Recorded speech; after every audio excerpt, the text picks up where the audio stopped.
এত সুস্বাদু হয়েছে এই দুটো তরকারি, মুখে লেগে থাকার মতো। দুবেলায় আজ পছন্দসই খাবার দাবার হয়েছে। রাধে রাধে বন্ধুরা, কেমন আছে সবাই? আশা করি সবাই ভালো আছো, সুস্থ আছো। সকাল থেকে ব্লগটা শুরু করছি। একদম মেঘলা ওয়েদার হয়ে গেছে, বৃষ্টি হবে মনে হয়। তো আগে সকালবেলায় মঙ্গল আরতি করে তারপর চালটাকে ভিজিয়ে রেখে চলে গেছিলাম। তো এখন দেখি জলটা একদমই শুকনো হয়ে গেছে।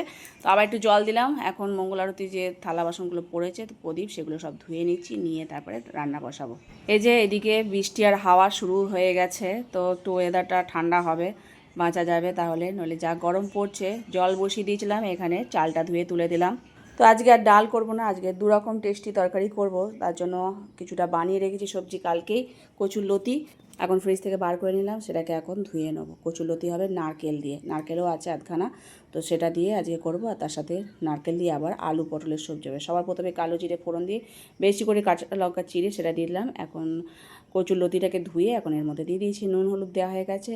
আর পটল আলুটা বানিয়ে রেখেছি, সেটাও আবার একটা কড়ার মধ্যে দিয়ে দিয়েছি।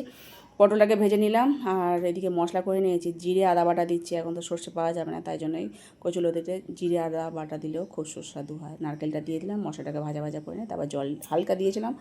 শুকনো হয়ে যাওয়ার পর তারপর নামিয়ে নিয়েছি। এই যে এত সুন্দর হয়েছে। আর এখানে আলু পটলের সবজিটা করার জন্য আলুটা ভেজে নিয়ে মশলা দিয়ে দিয়েছিলাম। এর মধ্যে একটুখানি নারকেল দিয়ে দেবো, আর পটলটা এখন দিয়ে দিলাম। পটল অল্পই ছিল, তো সেটা দিয়েই করছি আলু পটলের সবজি। আর একটুখানি বেগুনি করে নিয়েছি। বেগুনটা ভেবেছিলাম যে ভাজবো, কিন্তু বেগুনটা দেখলাম তেমন ভাজার মতো না, একটু দানা হয়ে গেছে, সেই জন্যই পকোড়া করে নিলাম। বেগুনি মোটা মোটা করে রেখেছিলাম, তো সেইটাই চালের গুঁড়ো আর কর্নফ্লাওয়ার গুঁড়ো দিয়ে আর ভেজে নিলাম ছাঁকা তেলে। আর কিছু ফল বানিয়ে নিয়েছি আমি, রান্না বান্না করে আর ফল বানিয়ে দিয়ে চলে যাব। প্রভুজি এসে গেছে সেবা দেওয়ার জন্য, তো আমি এগুলো সব করে দিয়ে গুছিয়ে গাছে রেখে দিয়ে যাই, তারপরে ও সেবা দিয়ে দেয়।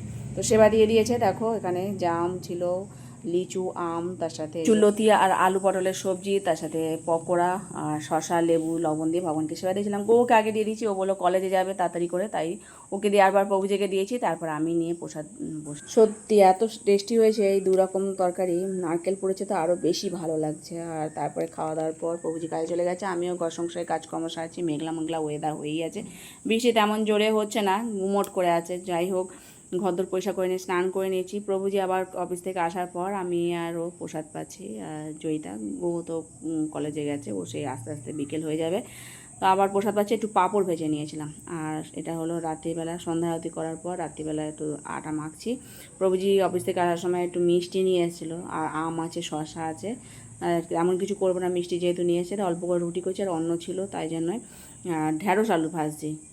এটা শুকনো লঙ্কা ফোড়ন দিয়ে ঢ্যাঁড়স আর আলুটা ভেজে দেবো। আর এদিকে ঘিয়ে ভাজা পরোটা করবো, মিষ্টি দিয়ে আম দিয়ে ভগবানকে সেবা দেবো। একটু শশাও ছিল, শশা দিয়ে সেবা দিয়েছিলাম। এই রাতের মহাপ্রসাদ। আজ তো দুবেলায় পছন্দসই খাবার দাবার হয়েছে, আর ওবেলার সমস্ত কিছু তরি তরকারি সব শেষ হয়ে গেছে, এত টেস্টি হয়েছে। এখন রাতের এই প্রসাদ পাচ্ছি। আর আজকের মতো ভিডিওটা এখানে শেষ করছি। সকালে ভালো থেকো, সুস্থ থেকো। হরে কৃষ্ণ।